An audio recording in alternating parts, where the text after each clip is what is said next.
Hello everyone, welcome to my channel. My name is Aparna. In today's video, we are going to continue with our chapter. So let's start. Third law of motion. To understand the third law of motion, let us understand the following activity. ठीक है, third law of motion के बारे में आपको बता रहा है, उसको आपको एक एक्टिविटी के थ्रू बता रहा है. तो एक्टिविटी देखते हैं क्या है. आपको बोल रहा है कि आपको एक स्प्रिंग बैलेंस ए लेना है और उसको एक फिक्स्ड पॉइंट, फिक्स्ड एंड पे वॉल पे डाल देना है नेल की हेल्प से. मीन्स एक एक मतलब आपको एक स्प्रिंग बैलेंस लेना है जिसको आपको वॉल पे लगा देना है. उसके बाद में फिर जो फ्री एंड रहेगा उसको आपको खींचना है स्प्रिंग बैलेंस के, और उसके बाद में मतलब खींचना है. देखिए यहाँ पर से क्या हो गया, ये आपका जो स्प्रिंग बैलेंस है वो खिंचा रहा है. ठीक है, उसके बाद में आपको सेकेंड जो स्प्रिंग बैलेंस है बी, उसको ए से अटैच करके लगा देना है. और उसके बाद में जो स्ट्रिंग है, जो स्प्रिंग्स हैं, उनको आपको फिर पुल करना है. ए और बी दोनों को पुल करना है. ठीक है, और उसके बाद में फिर जो फोर्स वहाँ पर दिखा रहा है वो आपको नोट डाउन कर लेना है. देखना है यहाँ पर कि कौन सा स्प्रिंग जो है वो क्या होगा, बैलेंस होगा, क्या करता है, फोर्स की वैल्यू क्या है, ये सारी चीज़ें आपको देखनी है.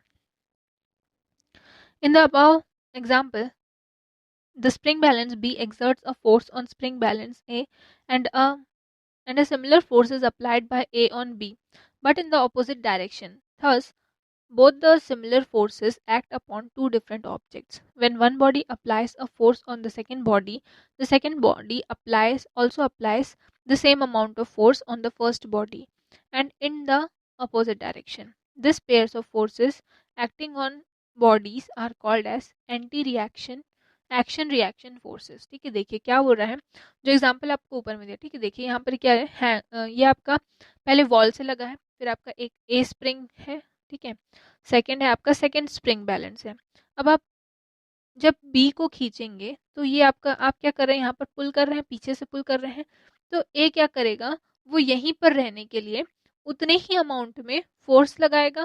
ठीक है, अगर आप बी को पुश कर रहे हो, पुल कर रहे हो, तो ए क्या करेगा, उसी अमाउंट पे फोर्स लगाएगा. लेकिन वो वहीं अपने जगह पे रहने के लिए फोर्स लगाएगा, और वहीं जो बी पे हम लोग जो फोर्स लगा रहे हैं वो उसको खींचने के लिए क्या कर रहे हैं, फोर्स लगा रहे हैं. तो दोनों के फोर्सेस का जो डायरेक्शन है वो क्या है, अपोजिट है. ठीक है, दोनों का फोर्स का जो डायरेक्शन है वो अपोजिट, एक इस साइड लग रहा है, ये एक इस साइड लग रहा है, आपका इस साइड लग रहा है. तो दोनों के फोर्सेस की जो डायरेक्शन है वो क्या होगा, यहाँ पर अपोजिट फोर्सेस हो गए हैं. ठीक है, तो ये जब एक बॉडी दूसरे बॉडी के ऊपर जो फोर्सेस लगाते हैं, ठीक है, एक बॉडी दूसरे बॉडी के ऊपर जो फोर्सेस लगा रही है आपस में, वो आपका एक्शन रिएक्शन फोर्सेस उसी को कहते हैं. यही यही जो पेयर ऑफ फोर्सेस हैं उन्हीं को ही आपका कहा जाता है action reaction forces. According to the third law of motion, every action has an equal and opposite reaction. Action and reaction always act on two different bodies. Therefore, even when these forces are equal and opposite, the net force is not equal और zero. ठीक है, not equal to zero. देखिए third law of motion जो है वो क्या कहता है, हर एक एक्शन का इक्वल और अपोजिट रिएक्शन होता है. जो एक्शन और रिएक्शन फोर्सेस जो रहते हैं वो दो बॉडीज के बीच में एक्ट करते हैं. इसीलिए कोई भी फोर्स, मतलब जो दोनों फोर्सेस होते हैं वो हमेशा इक्वल और अपोजिट रहते हैं. तो इनका जो नेट फोर्स जो रहता है वो ज़ीरो के इक्वल जो है वो नहीं होता, नॉट इक्वल टू ज़ीरो. ठीक है, दोनों के जो नेट फोर्स रहते हैं वो कभी भी ज़ीरो के इक्वल नहीं होते. एग्जाम्पल यहाँ पर आपको थर्ड लॉ ऑफ मोशन का आपका एक एग्जाम्पल हो सकता है. देखिए जब हम लोग क्या करते हैं, किसी टेबल पे हम अपना हाथ रख रहे हैं. ठीक है, तो हम वहाँ पर हाथ रख रहे हैं, मीन्स वहाँ पर क्या कर रहे हैं, हम अपना जो बॉडी का जो वेट है, थोड़ा सा जो वेट है अपने हाथ के थ्रू हम उस टेबल पर रख रहे हैं. अब अगर उस टेबल पे अगर वो जो टेबल है वो रिएक्शन फोर्स नहीं देगा, वो अपना अपना फोर्स जो इंटरनल फोर्स वहाँ पर नहीं लगाएगा, तो क्या होगा, वो जो टेबल है जब हम उसमें हाथ रखेंगे तो वो जो टेबल है वो क्या हो जाएगा, गिर जाएगा, टूट जाएगा. ठीक है, तो यहाँ पर क्या हो रहा है, यही है आपका एक्शन और रिएक्शन. जब हम यहाँ से कोई एक्शन कर रहे हैं, ये हम उसके ऊपर फोर्स लगा रहे हैं, तो वो बदले में क्या करेगा, आपका उतने ही अमाउंट में फोर्स लगाएगा. तो ये आपका क्या हो जाएगा, रिएक्शन फोर्स हो जाता है. ठीक है, what happens when you walk to start walking, you need some force which causes acceleration. To produce acceleration, we apply force on the ground through our foot. In a direction opposite to the direction of our movement, the ground also applies the same amount of force on our foot in an opposite direction, which makes us move forward. ठीक है, same तरीके से है यहाँ पर आपको जब हम चलते हैं उसके बारे में बताया. जब हम चलना स्टार्ट करते हैं तो हम क्या करते हैं, एक फोर्स लगाते हैं आगे बढ़ने के लिए, जिसकी वजह से हमारा एसिलरेशन जो है वो क्रिएट होता है. एसिलरेशन क्रिएट करने के लिए हम ग्राउंड पर फोर्स लगाते हैं ताकि हम आगे बढ़ सकें. अपने फुट के थ्रू, अपने पैर के थ्रू क्या लगते हैं, फोर्स करते हैं, एक पैर को उठाकर आगे रखते हैं. ठीक है, तो ग्राउंड भी हमारे ऊपर क्या कर रहा है, उसी उसी अमाउंट में फोर्स लगा रहा है, और हम भी क्या कर रहे हैं, उस फोर्स को उसी अमाउंट पे लगा रहे हैं ताकि हम आगे बढ़ सकें.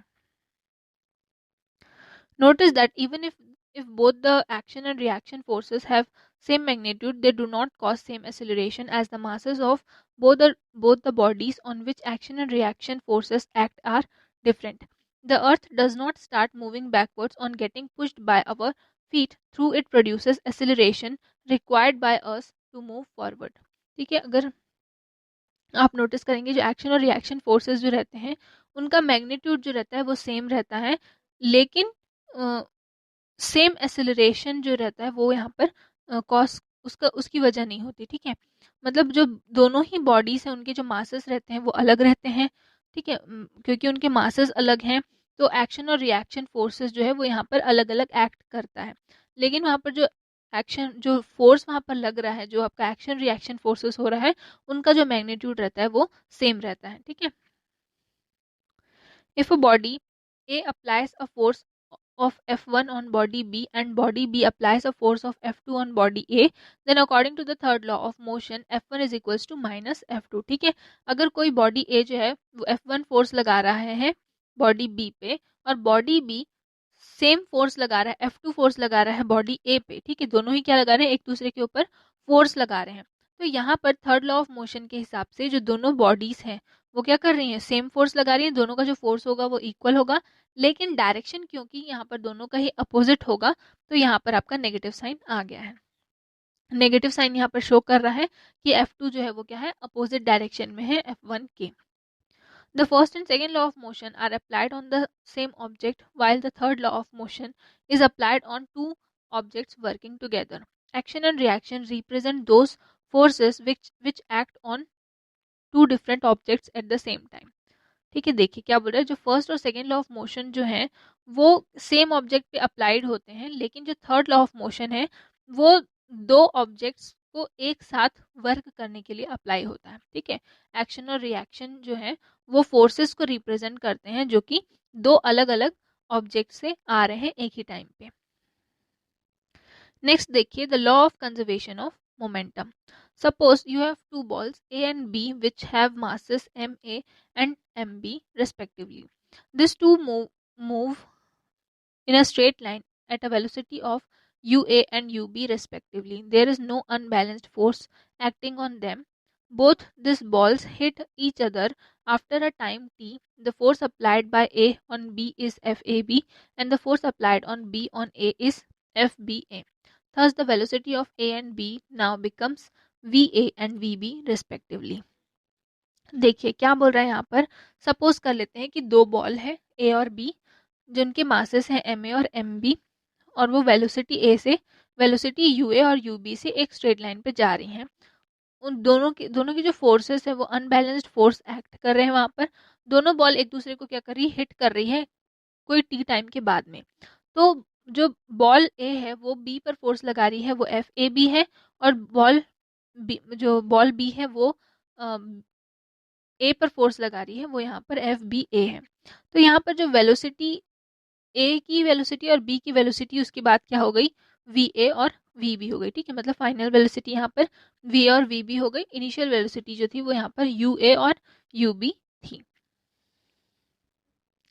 The force applied by each ball on each other is opposite and equal and opposite according to the third law of motion. ठीक है, अब यहाँ पर हमारे फोर्स निकल के आ गया कि क्या क्या फोर्सेस वहाँ पर लगे हम लोगों ने ऊपर में ले लिया है. ठीक है, तो यहाँ पर थर्ड लॉ ऑफ मोशन के अनुसार दोनों में जो फोर्सेस लग रहे हैं वो क्या होंगे, इक्वल होंगे, लेकिन डायरेक्शन जो होगा वो अपोजिट होगा. तो क्या हो जाएगा, FAB is equals to minus of FBA, ठीक है। There is a change in velocities of the balls due to this applied forces and hence change in momentum takes place, ठीक है।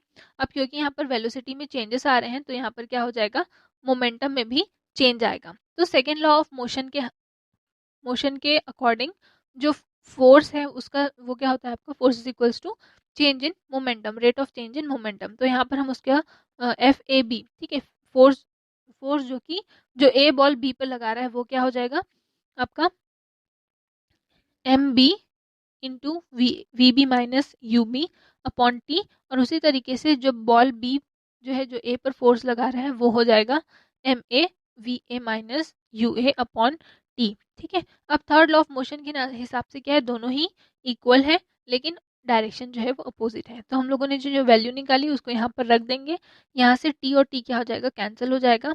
फिर यहाँ पर MB को यहाँ पर अंदर में ब्रैकेट के अंदर में यहाँ पर मल्टीप्लाई किया गया है, उसी तरीके से MA को भी मल्टीप्लाई कर दिया गया है। फिर यहाँ पर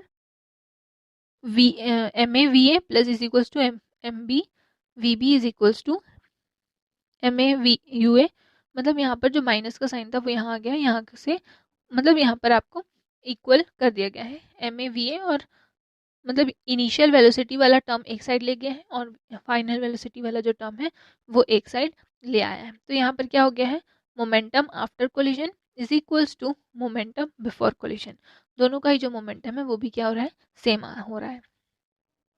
Through this equation, we find that when there is an external force applied on the balls, then their total momentum before and after collision remains same.